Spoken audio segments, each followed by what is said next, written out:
Passamos a apresentar os 4 Evangelhos, Revelação da Revelação, Jean Baptiste Rustin. Narração, Paulo de Moraes.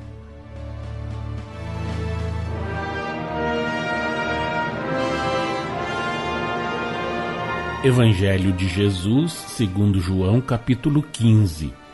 Vamos agora aos versículos 20 e 21, quando Jesus fala aos discípulos. Lembrai-vos da palavra que eu vos disse. Não é o servo maior do que seu senhor. Se me perseguiram a mim, também perseguirão a vós outros. Se guardaram a minha palavra, também guardarão a vossa. Tudo isto, porém, vos farão por causa do meu nome, porquanto não conhecem aquele que me enviou. Jesus repete o que anteriormente dissera, palavras para as quais já demos o sentido e a explicação. Nesse passo, segundo a letra, significavam que, não sendo mais do que ele, que era o Senhor, os discípulos não podiam escapar à perseguição, uma vez que ele próprio fora perseguido. Elas nenhuma aplicação têm, consideradas do ponto de vista vulgar. Do ponto de vista espírita, porém, amplo sentido encerram. Do ponto de vista católico, ou de qualquer outro cisma cristão, a alma criada para um que na terra será servo pode ser igual, aos olhos de Deus, à alma criada para um que será na terra senhor. Mas então, razão não há para que sejam diferentes os seus destinos. Assim como o servo pode falir no cumprimento da sua tarefa, também o Senhor pode abusar da sua força e do seu poder. Se ambos cumprirem seus destinos, o Senhor terá sido sempre mais favorecido do que o servo, o que implica uma preferência, uma desigualdade. Não vem a Igreja dizer que depois da morte, o servo será mais recompensado do que o Senhor. Sendo iguais os merecimentos, não há cabida para tal. Aquele que, como Senhor, fez todo o bem que podia, desempenhou a sua tarefa, do mesmo modo que desempenhou a sua o servo, desde que cumpriu com zelo, devotamento e resignação todos os seus deveres. Por que será este mais recompensado do que o outro? Com que direito receberia mais do que o seu senhor? Foi ele quem escolheu a posição ínfima de servo? Com que fundamento o Senhor lhe ficaria abaixo?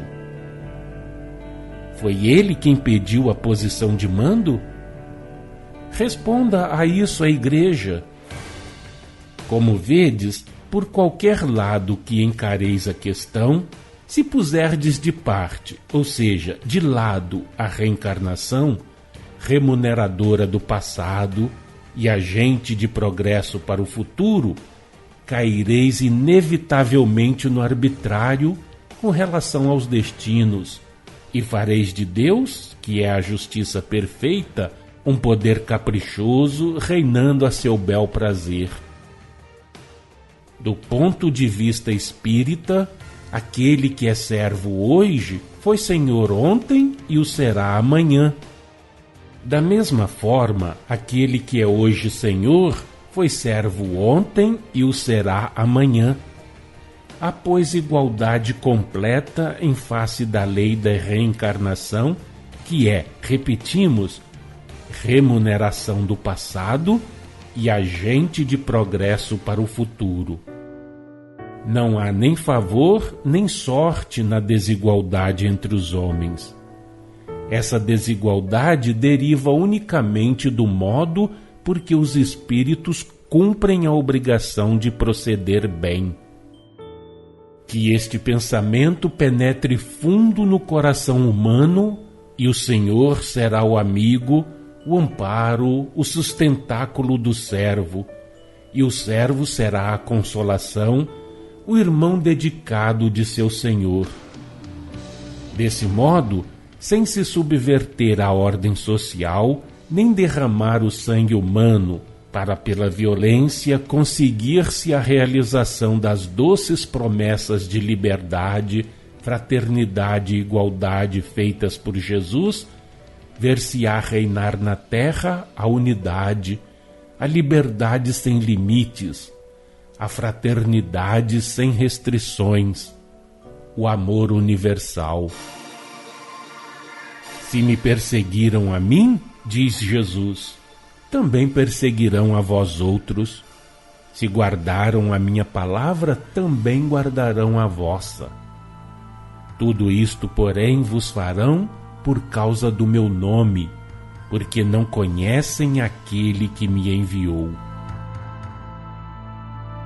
O nome de Jesus, como sabeis, apresenta ao Espírito e simboliza a lei que ele pregou.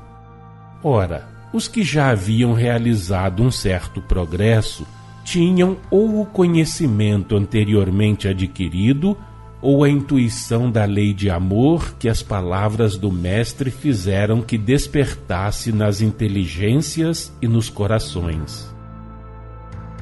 Os que estavam ainda muito atrasados e se compraziam no orgulho e no mal, recusavam admitir essa lei, repeliam tudo que lhes parecia vir da pessoa de Jesus, por não compreenderem que Deus é a fonte originária donde dimana todo o bem.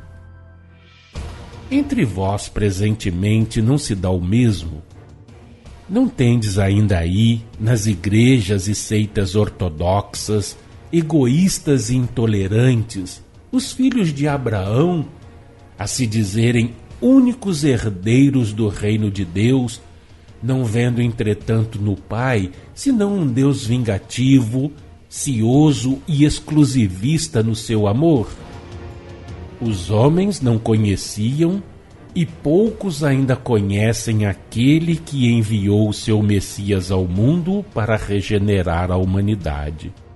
Daí vem que Jesus absorveu e personifica para a maioria dos homens, nesse meio que chamais a cristandade, o Deus Senhor e Criador dos universos, no infinito e na eternidade. Daí o culto especial consagrado a Jesus, o terem-no feito partícipe da divindade. Meio foi este de se conciliarem as crenças hebraicas com as dos gentios. Conservou-se a unidade de Deus em 3 pessoas e fez-se a divinização do Messias e do Espírito Santo, que, sabeis, é o conjunto dos Espíritos do Senhor, encarregados de transmitir aos homens a inspiração divina. Foram-lhes assim oferecidas 3 divindades distintas em uma, na mesma personalidade. Uma, indivisível, eterna e infinita, da qual 2 partes se destacam para tomarem forma e se circunscreverem no finito, voltando depois a se absorverem, a se misturarem, a se perderem na unidade indivisível.